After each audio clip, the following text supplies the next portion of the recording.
Encontros com o Futuro, hoje com uma convidada muito especial, Renata Camargo, coordenadora e gerente de sustentabilidade na Única. Aqui comigo na bancada, Kleber Figueiredo, professor de administração da ESPM, e Vitória Lopes, estudante de cinema da ESPM. Meu nome é Matthew Schurtz e sou diretor no World Observatory. Encontros com o Futuro é uma produção do World Observatory, da ESPM e da Prime, braço das Nações Unidas para as Faculdades de Negócios no mundo. Renata, muito bem-vindo, viu? Obrigada. Fico muito feliz com o convite. Conta pra gente o que é a Única primeiro. Muito bom, acho que é o primeiro passo, Sim. né? Primeiro contextualizar, né?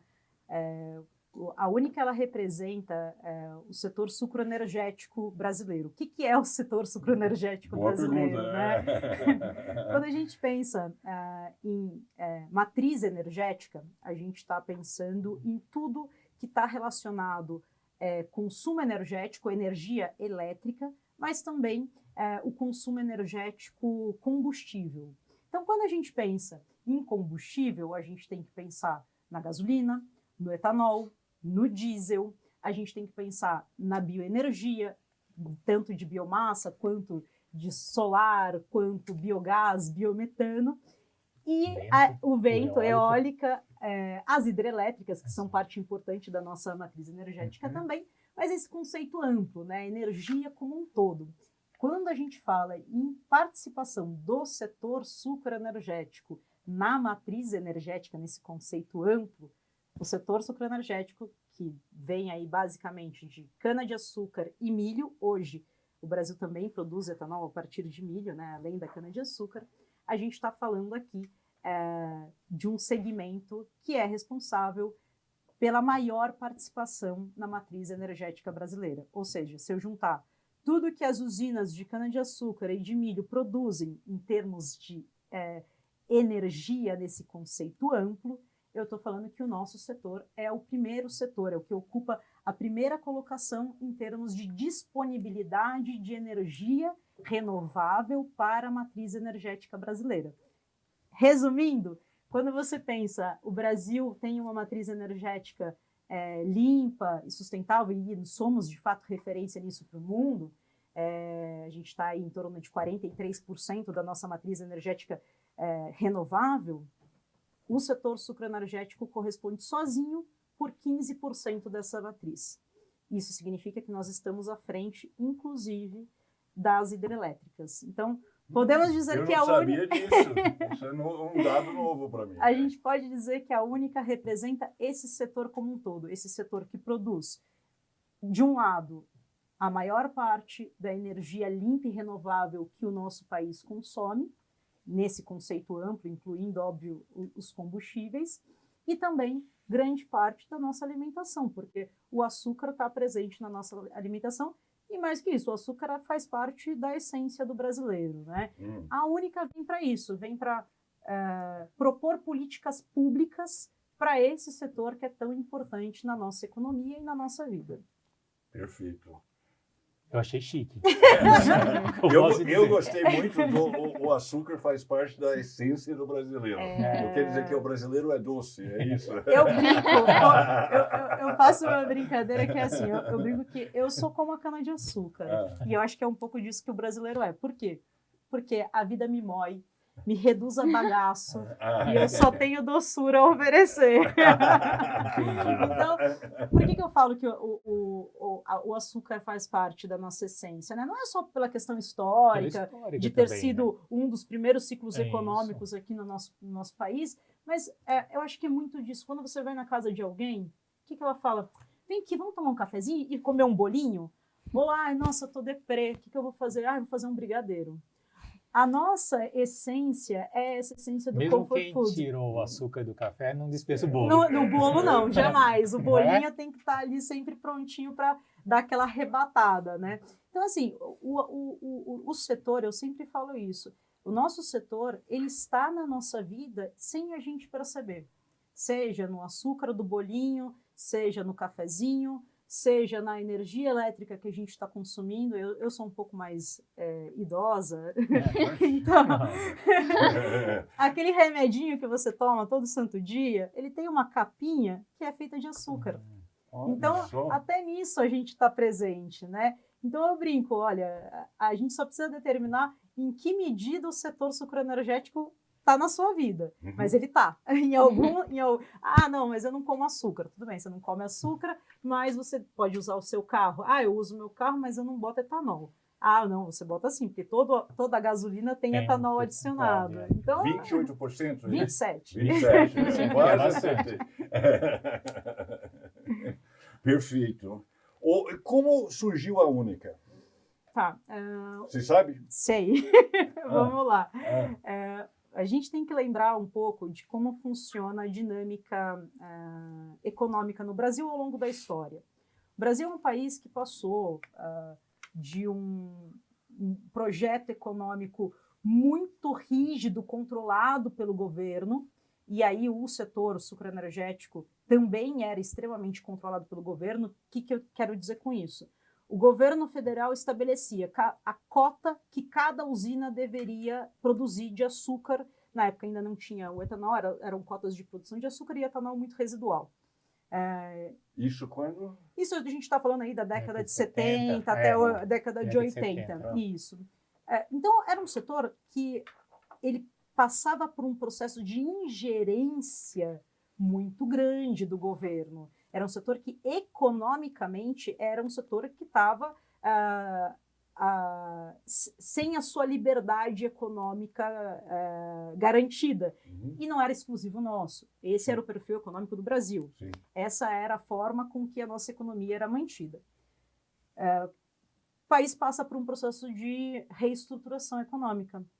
E parte desse processo veio da liberação da atividade econômica, ou seja, o agente econômico passa a ser livre para atuar no mercado. Claro, o mercado ainda é regulado, você tem que atender legislação ambiental, legislação trabalhista, mas você, enquanto agente econômico, você tem a sua total autonomia de investir e assumir risco no mercado. Isso foi um processo de desregulação do mercado. Quando as usinas se viram nesse processo, então, agora eu não tenho mais uma cota definida, eu posso produzir quanto eu quiser? Como que funciona isso? Então, a gente precisa que exista uma segurança jurídica para que eu faça os investimentos, porque eu deixo de ter uma cota definida. Então, assim, eu preciso entender como que o mercado vai funcionar nesse mercado livre, nesse mercado aberto. E aí o setor começou, os agentes econômicos perceberam, a gente precisa de um interlocutor com o governo para trazer os pleitos transversais. Uma coisa é o agente econômico individualmente, buscando o seu espaço, o seu market share. Outra coisa é o setor sucroenergético como um todo. Então, ter política pública. A exemplo do Proálcool. Proálcool é um grande exemplo de política pública. Então, para que a gente tivesse um interlocutor isento, que não tivesse interesse de uma usina ou um grupo XYZ, o próprio setor entendeu que precisava de uma entidade para falar de maneira transversal por ele para desenvolvimento de política pública. E essa é a origem da Única. E por que Única?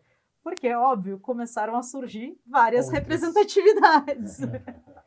E dessa união entre e o próprio setor percebeu, olha, não dá para ter muita gente falando transversalmente. Vamos ter um único representante institucional. E aí veio a Única. A Única veio dessa necessidade, né, de você, de fato, ter um representante não comercial para buscar segurança jurídica para o setor, pensando em política pública. Perfeito. E o setor, a produção de etanol, passou por uma pequena revolução, não passou? Quer dizer, era visto como um dos menos sustentáveis e passou a ser considerado uma referência. Como foi esse processo? Pode contar um pouquinho? Que eu acompanhei Posso. um pouco lá atrás. Mas hoje estou desatualizado. Não, eu tenho certeza que você está atualizado. Mas brincadeiras à parte, eu brinco que todo dia a gente fica um pouco desatualizado, porque as coisas acontecem com uma velocidade muito grande, né? Vamos trazer aqui o histórico, né? De onde veio o álcool brasileiro? E eu vou falar álcool porque a origem dele foi como álcool, né? Quando a gente teve a crise do petróleo finalzinho da década de 70, o governo brasileiro se viu numa situação de total dependência da importação de combustível fóssil no mercado internacional. O preço do barril do petróleo disparou no mercado internacional. O Brasil, um país dependente do modal de transporte terrestre, faz como? Com os preços explodidos lá no mercado internacional, como que a gente faz para manter a nossa economia? E aí o governo brasileiro entendeu que ele precisava de uma alternativa. Naquele momento, a criação do etanol, né, do álcool via proálcool, foi com esse viés de ter uma alternativa à dependência nacional do mercado internacional de combustível fóssil. Essa é a origem. E aí veio, de fato, uma grande comunhão de esforços, inclusive a indústria automobilística participou disso, para a gente criar um veículo movido a álcool. Um motor que queimasse bem na álcool. Exatamente. E aí tivemos, de fato, um modelo de veículos movidos a gasolina, veículos movidos exclusivamente a álcool e... Os híbridos. Aí chega lá na frente. Calma que a gente chega lá. Deixa eu molhar o bico, né? Deixa eu tomar um pouquinho de água. Aí, o que acontece? Nesse momento, o governo brasileiro criou instrumentos via proálcool, uma política pública, de fato, para diminuir a dependência brasileira do mercado internacional de combustível fóssil. Perfeito, perfeito. A indústria automobilística investiu, as usinas tinham segurança jurídica para investir, e aí se criou todo esse ambiente de disponibilidade de um biocombustível renovável, que era o álcool. Aí, óbvio, né, a gente entra naquela volatilidade do mercado internacional, o valor do combustível fóssil se estabilizou, o mercado brasileiro se estabilizou, e aí o consumidor, quando ele comprava o carro, ele escolhia o que ele ia abastecer ou não. Compro um carro a gasolina, compro um carro a álcool. Preço estabilizado, aí o que fica é aquela memória afetiva. O Fiat 147 que não ligava no inverno, por exemplo. Que as pessoas tem que esperar aquecer. Tem que esperar aquecer, que é a memória que as pessoas têm do carro a álcool. E nisso a gente entrou num platô. Um platô tanto de produção quanto de consumo. Passamos aí década de 80, década de 90, e o setor, no que se referia ao mercado de álcool, ficou estagnado, e inclusive a própria parte de tecnologia de automotores também ficou nesse platô. Chegamos num momento de discussões no mercado internacional, principalmente, de emissões. Chegamos aqui, passamos então década de 70, 80, 90, todo esse platô, né? Chegamos nos anos 2000, protocolo de Kyoto. Precisamos... O protocolo de Kyoto, para quem não sabe, é um acordo de clima do fim dos anos 90. Exatamente. E aí, todo mundo começa a se preocupar com a quantidade de emissão. De gases de efeito estufa. Exatamente. E qual combustível tem um potencial de reduzir em até 90% emissões de CO2 em escala comercial? O etanol, o álcool. E aí se percebeu que aquela solução que a gente havia criado lá na década de 70 para diminuir a nossa dependência do mercado internacional, ela tinha um viés ambiental extremamente importante nessa nova lógica global de se preocupar com pegada de carbono e emissões. Começa a surgir aqui uma visão estratégica de precisamos fomentar o etanol, o álcool de na novo. época. Exato. Chama-se indústria automobilística, vamos conversar, vamos pensar em novas tecnologias. 2003, vem a que a gente chama de revolução do flex. Foi o primeiro veículo flex fuel lançado no Brasil, tecnologia desenvolvida para o Brasil e que hoje corresponde à maior quantidade de frota nacional. Assim, praticamente 90% da nossa frota é de veículo flex fuel, ou seja, você compra o veículo e você pode abastecer com quanto você quiser de etanol, com quanto você quiser de gasolina, a seu critério, E a cada... E lá se vão 20 anos. Exatamente, exatamente. Nesse novo momento, a gente começa a ter, de fato, o reconhecimento desse viés ambiental. Mas aí você fala, Renata, mas nem tudo são flores. Veja lá. Era ali que eu queria Eu chegar. sei. Veja lá, você está me falando que em 2003 o setor veio com esse boom de expansão e estava todo mundo feliz? Todo mundo ficou feliz? Se você puxar notícias da época, você vai ver uma reclamação enorme com relação à fuligem da queima da palha da cana. O que acontece? Naquele momento, hoje isso não acontece mais, tá? Mas vamos trazer um histórico. Vamos chegar lá. Quando a gente teve esse boom em função desse novo mercado do flex fuel, houve um investimento, inclusive, internacional muito grande nas usinas aqui no Brasil. E isso demandou uma expansão da área de cultivo de cana-de-açúcar. Como que se colhia cana-de-açúcar? Manualmente. Mas é um trabalho extenuante. E a cana, ela tem uma palhada extremamente seca, que parece uma serrinha, assim, que é inviável você colher com a palha manualmente. Então, você tinha que queimar a cana para depois fazer a colheita manual. E, além disso, a queima da palha da cana também afugentava animais peçonhentos do canavial, era meio que uma segurança para o cortador manual. Gente, aí você imagina Ribeirão Preto, Queimando cana. anos 2004, aquele canavial botando fogo, a população com aquela fuligem, a qualidade do ar diminuindo por conta de todo esse desconforto.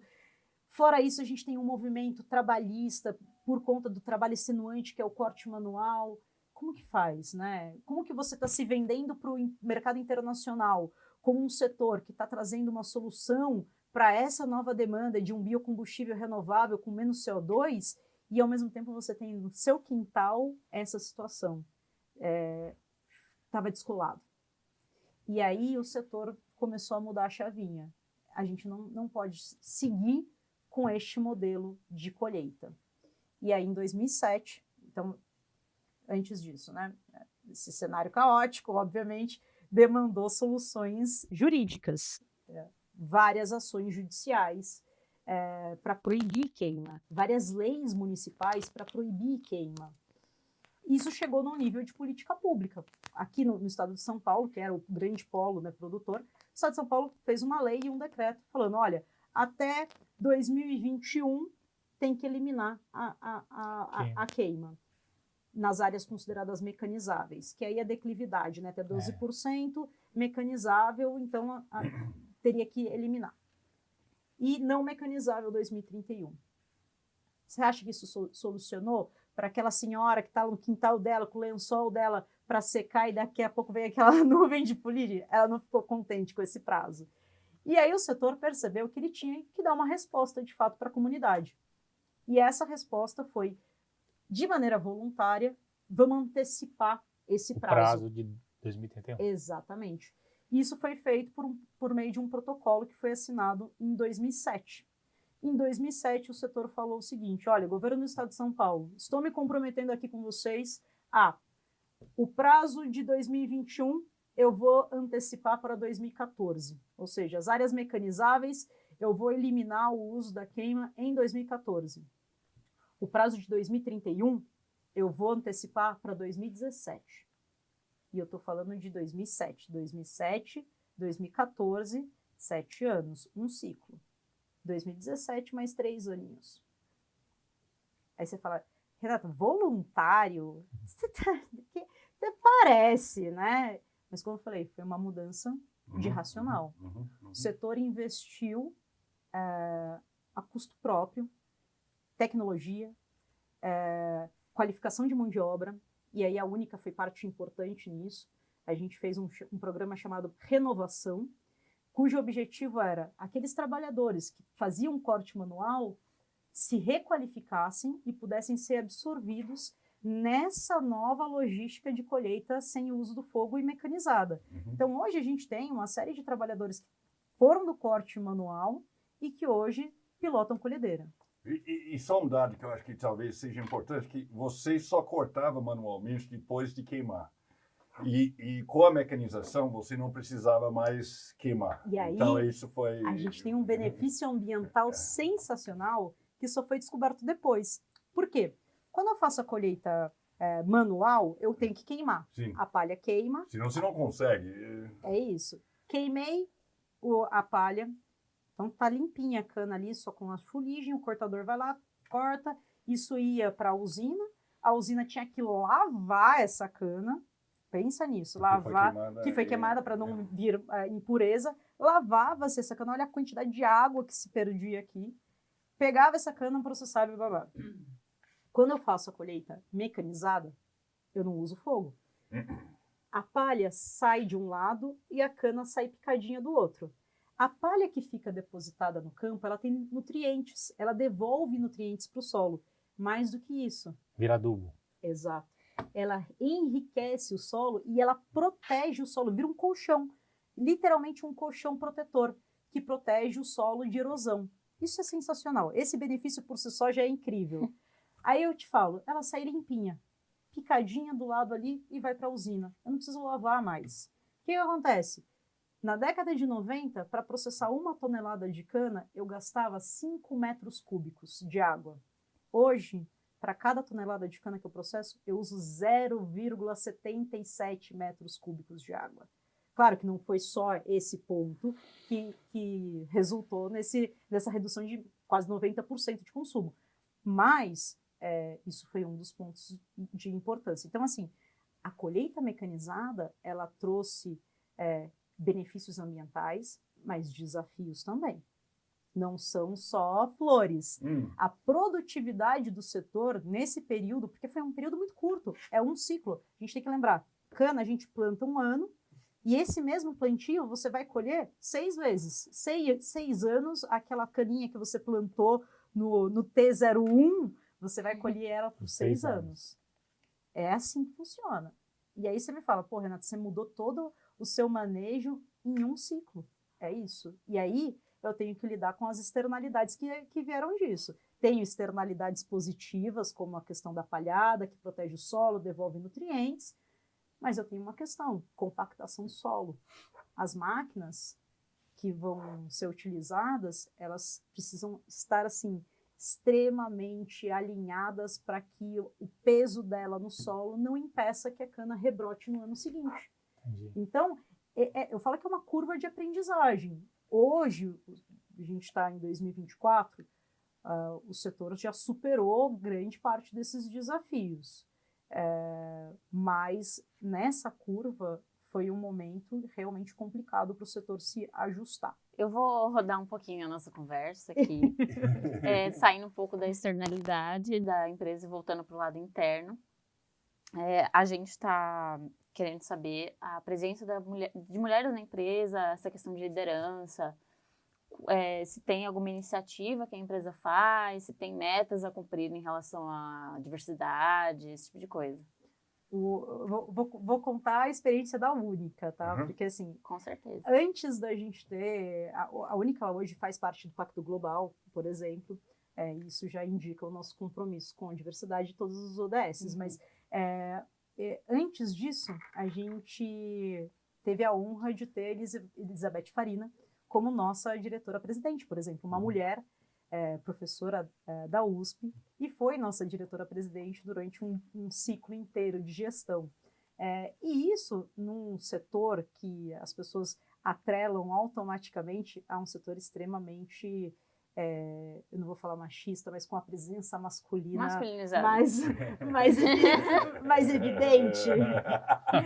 Então, assim, eu vou falar um pouco da minha experiência, tá? Eu comecei a trabalhar na Única em 2009. Eu era nem formada ainda, entrei como estagiária no último ano de Direito, e eu tive a oportunidade de vivenciar a mudança não só fora do ambiente da Única, no agronegócio como um todo, mas dentro da Única.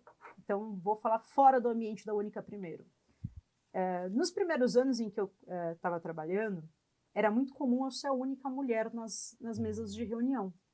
Era extremamente usual. E você só se dá conta disso quando você vê uma foto. E você fala, caramba, eu era a única mulher na reunião.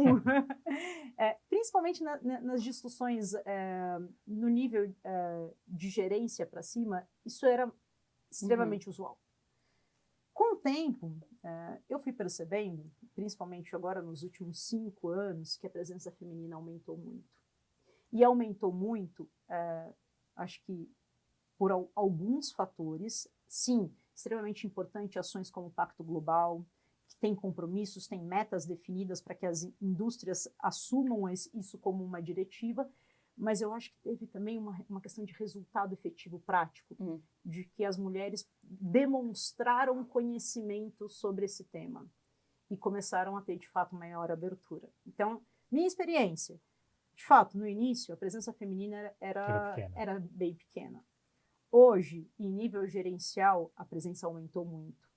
Para o próximo passo, eu acho que no nível C-level, diretoria, esse vai ser o novo ambiente feminino. São as novas metas. Exato, eu espero. Na Única, especificamente, a gente nunca teve essa distinção de um espaço masculino ou feminino. Como eu disse, a gente, antes disso um espaço que as mulheres foram demandadas pelo próprio conhecimento que tem. A Beth Farina, por exemplo, foi trazida por ser uma referência econômica na USP. Precisávamos de uma pessoa com esse perfil e foi trazida. O setor começou a perceber que os espaços podem ser abertos a todos. E eu acho que isso está acontecendo hoje na prática. Então, assim, a Única, enquanto entidade, nós temos a participação na plataforma do Pacto Global, acho que isso é muito importante, e a Única serve de indutora, né? Então, hoje, a gente observa várias usinas ingressando também na plataforma. E aí, uma coisa... No Pacto. Uhum. Uma coisa é uma entidade ingressar no Pacto com uma representatividade menor, uma equipe mais enxuta. Outra coisa é um grande grupo ingressar no Pacto Global, e aí sim você tem todas as ferramentas de abertura para a participação feminina nos níveis gerencial, C-level e tudo mais. Isso está acontecendo, isso é muito importante. Essa mudança, falo por mim, eu observo isso na prática. As mesas de reunião estão sendo mais diversas agora, eu não me sinto mais tão sozinha. Perfeito. Olha, está acabando o nosso tempo, mas tem uma pergunta que eu não posso ficar sem fazer. Por que nós estamos produzindo etanol de milho? Por que não? Porque eu ouvia lá nos velhos tempos os plantadores de cana defender o álcool de cana versus o álcool de milho.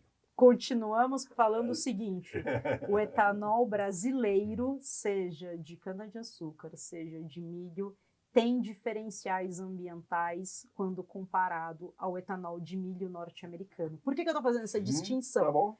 Estados Unidos, infelizmente, são hoje os maiores produtores de etanol do mundo. Primeiro lugar, Estados Unidos, segundo lugar, Brasil. Ou seja, a gente inventou um negócio que é tão bom, que até os Estados Unidos copiaram. Sim. A diferença é que nos Estados Unidos, o etanol é produzido a partir do milho. A diferença é que nos Estados Unidos, não é Brasil. E o etanol de milho que é produzido lá, ele é produzido do milho que a gente fala safra. O que é um milho safra? Nos Estados Unidos, quando você planta o milho, aquela área que você plantou o milho, naquele ano é só milho. Ali, você pode ter, inclusive, uma discussão de food versus fuel. Sim. Porque eu estou dedicando uma área... área... food versus fuel? É comida versus combustível, tá? Isso. Só para traduzir. Melhor.